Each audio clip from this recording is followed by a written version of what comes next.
roast or Frappuccino answering? You decide. Hi, I'm James and welcome again to number 9 for the dark roast and Frappuccino answering. Parents have many skills. The mother has a lot of skills. The father does as well.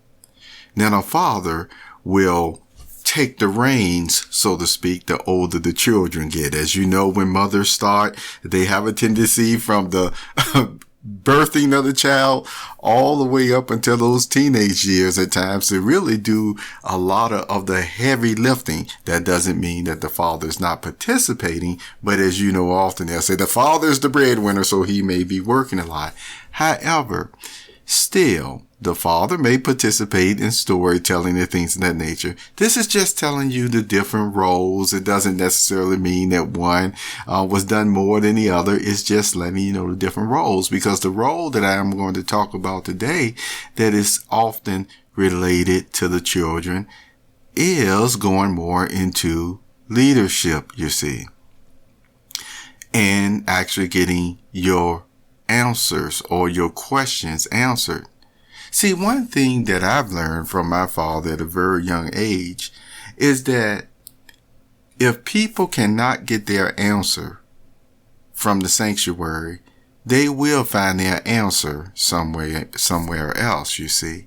And that's why it is so important that, as you've heard me mention many times before, the ones who are in the sanctuary, who have the utensils, so to speak, utensils of God, that there is a certain mindset that they continue to develop and pray for, so that they're always in that open mind, so to speak, that if a question comes to them, they realize, because it's being asked of God, they must give it.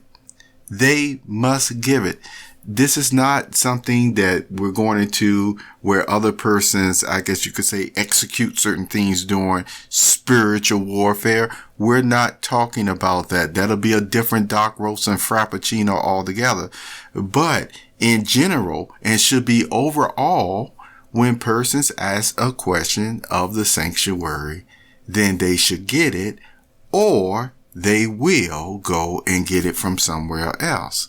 This is one of the things that a father will teach, you see, their child. We're not getting into whether people feel it's right or wrong. I'm just emphasizing again, if a person asks a question and after many times, they will find the answer from somewhere else, or at least attempt to. Now, with that being a lot of persons' understanding, and many of them will tell you they do have God's spirit, feel they have God's spirit in saying this, the next step goes into why these things are so important to get your questions answered. Because we're in a situation, have you ever heard the expression where people will say, it's nothing but one sinner judging another sinner for a different sin. And then some persons may say, well, this is just your opinion. Nothing is wrong in doing this or in God's eyes. And so, speaking now from the standpoint of if someone goes and really asks God whether something is agreeable with him or not, you know, all you have to do is just go read the book of Corinthians. Yes, 1 Corinthians and 2 Corinthians.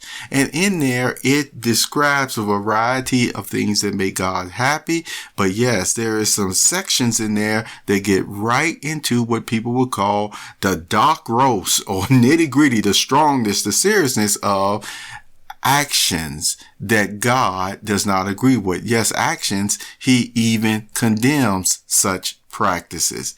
And yet, keep in mind, every single one of those practices that God condemns, it is related. These persons stop the practice. And yes, they're in line for living in paradise, on a new world and getting along with just everybody and having wonderful blessings that will continue to come. So this goes to show that people do, once again, change. People, it may take a while, but at least they get their answers and they know where they stand.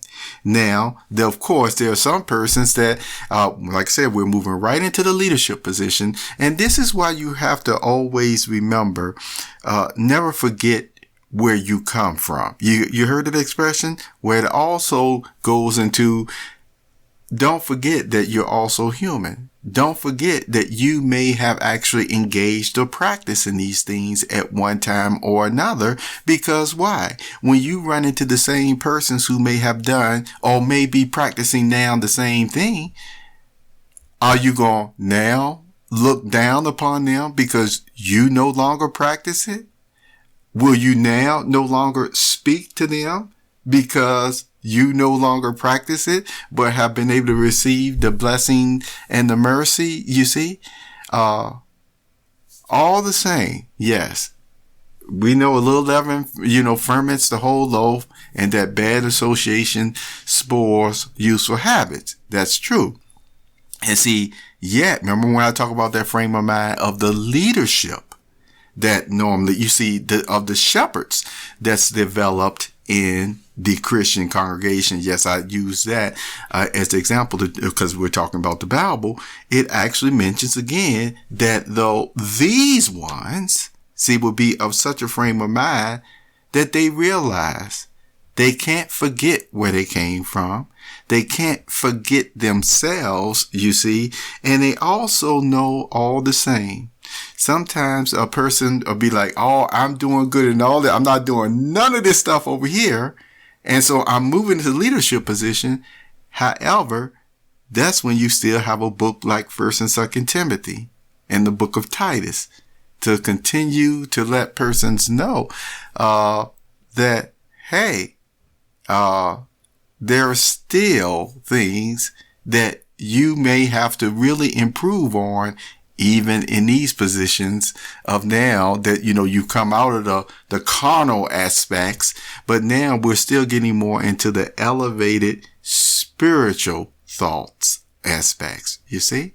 So there you go. In this dark roast and frappuccino, how do you view people? How do you view yourself? How do you help others?